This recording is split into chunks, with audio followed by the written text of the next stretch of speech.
Hello, we are now doing a first chapter Friday for the book The Parker Inheritance. Parker Inheritance is another 2021 Caudill nominee. That's an Illinois award. Parker Inheritance is a kind of a cool mystery about some kids that kind of stumble onto some things. And I will share that the first chapter is interesting because the author or publisher chose to do it on black paper with white font, but that's not how the whole book is. So the rest of the book has some shaded pages and then it has some regular color pages. So you have to kind of read the book and see if that's relevant or not. So, chapter one, and it has the name Abigail Caldwell as part of the title. October 17th, 2007. Abigail Caldwell stared at the letter. The letter stared back. The paper was bright, crisp, smooth, like the pages of a new book that had yet to be cracked open. The letter, with its small, black, single-spaced words and sharp edges, spoke of a great injustice.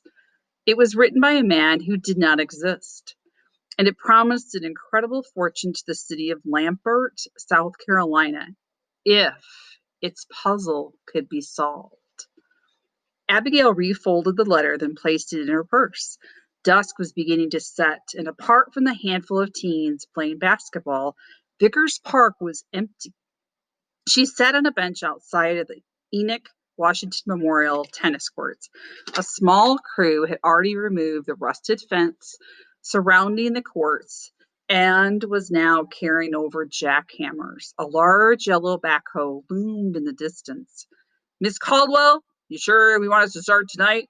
The chief of maintenance asked, handing her some earmuffs. We're going to have to pay overtime, and the noise alone will. I know, she said. I'll deal with any fallout tomorrow. She couldn't risk starting operation during daylight hours. It would draw too much attention. The chief adjusted his hard hat. Which court do you want us to start with? He asked. That one, she said, pointing to the one on the left. It sat directly across from her park bench, from what she hoped was the final clue. And it'd be mighty helpful if I knew what we were looking for, he said. I agree, Odell. She rose from the bench. Maybe a chest, a crate, I don't know, but I'm sure we'll recognize it when we see it.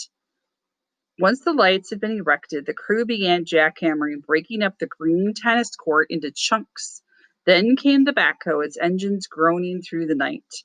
Abigail stood nearby, flashlight in hand, watching as the machine scooped out pile after pile of rubble and dirt. With each dump, she reminded herself of all the clues from the letter, the photos. The money had to be here. The chief paused the backhoe after a few hours, then waved over Abigail. I'm sorry, Miss Caldwell, but we're not finding anything. How much deeper do you want us to go? She checked her watch. Time was passing too quickly. It would be dawn soon, and with the sunrise become a flurry of questions and accusations. Hey, maybe just a little deeper. She glanced at the bench. And can you have a few of your guys start jackhammering the base below here too? He followed her eyes to where she was looking. But don't tear up the bench. It's important. He frowned. But Miss Caldwell, the work order said we're only supposed to. Don't worry about that, she snapped. I signed the order, and I'll handle any problems with the paperwork. Then she sighed. Sorry, it's lots writing on this. As he went to give new instructions to his crew, she peered into the dark, deep hole. Abigail had wagered her reputation, her job, and perhaps her overall career on a hunch. She hadn't even considered that she could be wrong. A newbie from the Lambert Trader showed up around 4 o'clock that morning, followed by the more experienced reporters an hour later. And then, as the sun rose over the park's majestic oak trees, a black sedan pulled up in front of the basketball courts. Abigail was a little surprised that the mayor had turned up in person.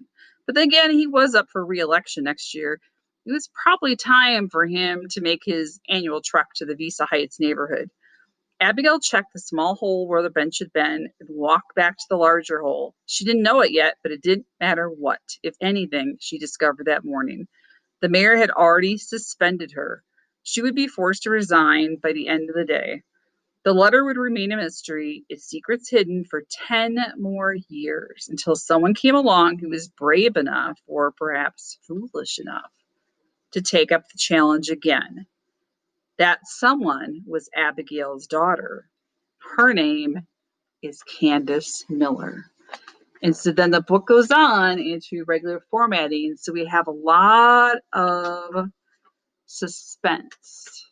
Okay, we have a lot of foreshadowing as to what's going to happen because we're being told in this first chapter that the granddaughter is going to pick up this mystery where she left it off. So be sure to check out The Parker Inheritance. Again, it's a 2021 Illinois Rebecca Caudill nominee. It's a phenomenal book and you will love it.